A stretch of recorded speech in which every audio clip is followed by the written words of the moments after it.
कभी सोचा है कि एक मामूली सी फोटो किसी महान लेखक के बारे में क्या कुछ बता सकती है? आज हम हरिशंकर परसाई के लिखे एक निबंध के जरिए एक जासूसी सफर पर चलेंगे, जहां हमारा इकलौता सुराग है प्रेमचंद का एक फटा हुआ जूता।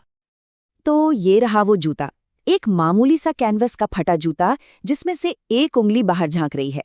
देखने में तो ये कुछ खास नहीं लगता है ना, पर परसाई की नजरों में ये सिर्फ जूता नहीं, ये तो समझिए पूरे जमाने का एक्सरे है। और यही सवाल समझिए इस पूरे विश्लेषण की जान है कि आखिर एक फटा हुआ जूता किसी इंसान के कैरेक्टर, उसके उसूलों और उस समाज के बारे में क्या बता सकता है जिसमें वो रहता था। चलिए पता लगाते हैं। पहला हिस्सा, जब एक व्यंग्यकार की नज़र एक तस्वीर पर पड़ी। चलिए देखते हैं कि कैसे एक तस्वीर का पूरा विश्लेषण किया जाता है। तो इस कहानी के हमारे जासूस कौन है? वो है हरिशंकर परसाई। ये सिर्फ एक लेखक नहीं थे, बल्कि एक सोशल क्रिटिक थे। इनकी कलम, समझिए, समाज के पाखंड पर किसी एक्सरे की तरह काम करती थी, और उनकी यही पैनी नज़र इस तस्वीर के पीछे का सच देख पाती है। और ये है वो तस्वीर, महान उपन्यासकार प्रेमचंद अपनी पत्नी के साथ। पहली नज़र में तो सब कुछ बड़ा नॉर्मल लगता है ना, एक सीधा साधा आदमी सादे से कपड़ों में। लेकिन परसाई की नज़र ठीक वहीं जाती है जहां शायद हमारी आपकी कभी नहीं जाती, उनके जूतों पर। दूसरा हिस्सा, फटे जूते का मामला। जरा गौर से देखिए, दाहिना जूता तो ठीक ठाक है, पर बाएं जूते में ये देखिए, एक बड़ा सा छेद है जहां से उंगली बाहर झांक रही है। ये सिर्फ एक छेद नहीं है, ये अपने आप में एक स्टेटमेंट है। अब परसाई का दिमाग घूम जाता है। वो सोचते हैं, अरे भाई, अगर कोई फोटो खिंचवाने के लिए ऐसे कपड़े पहनता है तो फिर रोजमर्रा में क्या पहनता होगा? इसका मतलब तो साफ है, जो दिख रहा है वही सच है। और यहीं पर हम इस विश्लेषण के बिल्कुल सेंटर में पहुंचते हैं, प्रामाणिकता यानी ऑथेंटिसिटी। मतलब प्रेमचंद के पास छिपाने के लिए कुछ था ही नहीं। कोई मास्क नहीं, कोई दिखावा नहीं। जैसे वो अंदर से थे, वैसे ही बाहर से। कैमरा हो या ना हो, कोई फर्क नहीं पड़ता। तीसरा हिस्सा, छिपाना बनाम दिखाना। परसाई समाज पर एक जबरदस्त तंज कसते हैं कि लोग अपनी इमेज को लेकर कितने क्रेजी हो सकते हैं। वो मजाक में कहते हैं कि लोग तो इत्र लगाकर फोटो खिंचवाते हैं ताकि तस्वीर से भी खुशबू आए। ये दिखाता है कि हम अपनी असलियत को ढकने के लिए किस हद तक जा सकते हैं। फिर परसाई एक बहुत ही कमाल का कंपैरिजन करते हैं। वो कहते हैं, मेरा जूता ऊपर से तो ठीक है, पर उसका तला घिस चुका है और वो मेरे ही पैर को जख्मी कर रहा है।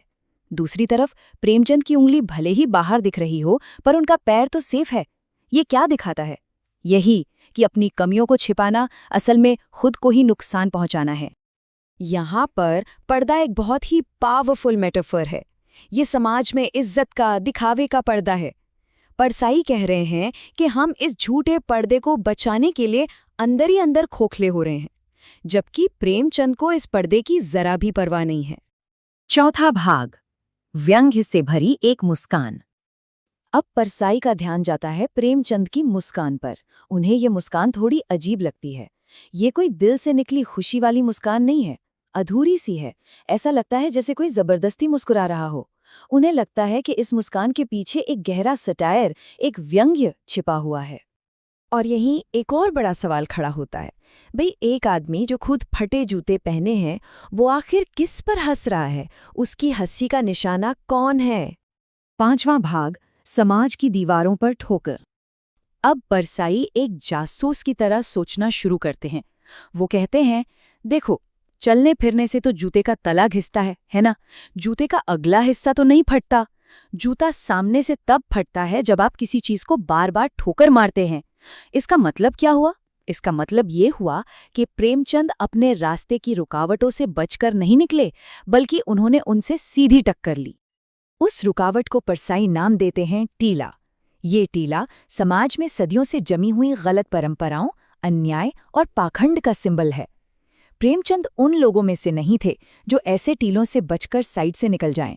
वो थे जो अपनी कलम से और अपनी जिंदगी से उन पर सीधी ठोकर मारते थे, भले ही जूता क्यों न फट जाए।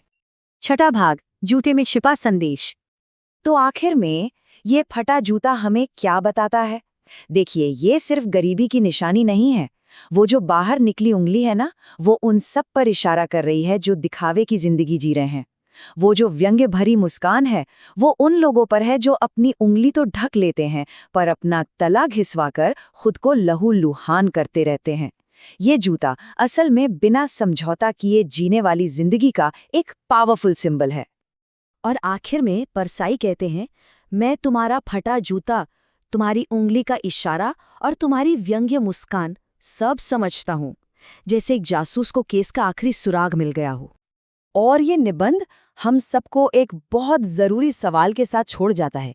प्रेमचंद ने तो अपने रास्ते के टीलों को ठोकर मारी, हम अपनी जिंदगी में आने वाले टीलों का, अन्याय का, पाखंड का, मुश्किलों का सामना कैसे करते हैं? क्या हम भी ठोकर मारते हैं या फिर उनसे बचकर चुपचाप साइड से निकल जाते हैं?